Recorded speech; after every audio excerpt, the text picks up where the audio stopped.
Hello guys, അപ്പോൾ എല്ലാവരും എന്ത് പറയുന്നു? അപ്പോൾ ഇതാണ് എൻ്റെ അനിയത്തി ശാലു. അപ്പോൾ നമ്മൾ രണ്ടുപേരും കൂടെ ഇപ്പോൾ നമ്മുടെ പെൻസിലൊന്ന് കാട്ടിലമ്പലം വരെ പോവാണ്. അപ്പോൾ ആളൊരു പ്രോ റൈഡറാണ്. നമ്മൾ നല്ല അടിച്ച് പൊളിച്ചിട്ടാണ് പോയത്. അപ്പോൾ ഇതാണ് കാട്ടിലമ്പലം. നമുക്ക് രണ്ട് ഓപ്ഷൻ ഉണ്ട്, ഒന്നുകിൽ വള്ളത്തിൽ കയറാം അല്ലെങ്കിൽ ജങ്കാറിൽ കയറാം. കായലിൻ്റെ അക്കരെയാണ് കേട്ടോ അമ്പലം. അപ്പോൾ നമ്മൾ വള്ളത്തിലാണ് കേട്ടോ പോയത്. അച്ഛനും അമ്മയും ഉള്ളപ്പോൾ സമ്മതിക്കത്തില്ല. അപ്പോൾ ഇത് ഭയങ്കര ഫേമസ് ആയിട്ടുള്ള അമ്പലമാണ്. ഇവിടെ മണി കെട്ടി പ്രാർത്ഥിക്കാൻ വേണ്ടിയിട്ട് കാസർഗോഡ് നിന്ന് വരെ ആളുകൾ വരാറുണ്ട്.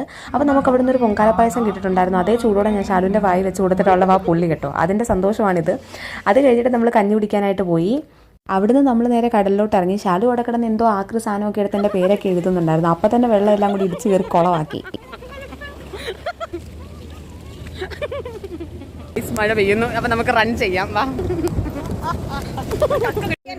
എന്തോ നമ്മൾ അവിടുന്ന് നേരെ ഒരു ബജിക്കടയിലോട്ട് ഓടിക്കയറി. അവിടുന്ന് കുറച്ച് കോളിഫ്ലവർ ബജി നാരങ്ങ വെള്ളമൊക്കെ കുടിച്ചിട്ടുണ്ടായിരുന്നു. അത് കഴിഞ്ഞിട്ട് നമ്മൾ നേരെ മാങ്ങ മേടിക്കാൻ പോയി ഗൈസ്. അത് ഞങ്ങളുടെ ഒരു വീക്ക്നെസ് ആണ്. പിന്നെ അവിടുന്ന് വേറെ എന്തൊക്കെയോ സാധനങ്ങളൊക്കെ മേടിച്ചിട്ട് നമ്മൾ തിരിച്ച് ജങ്കാറ് കയറി.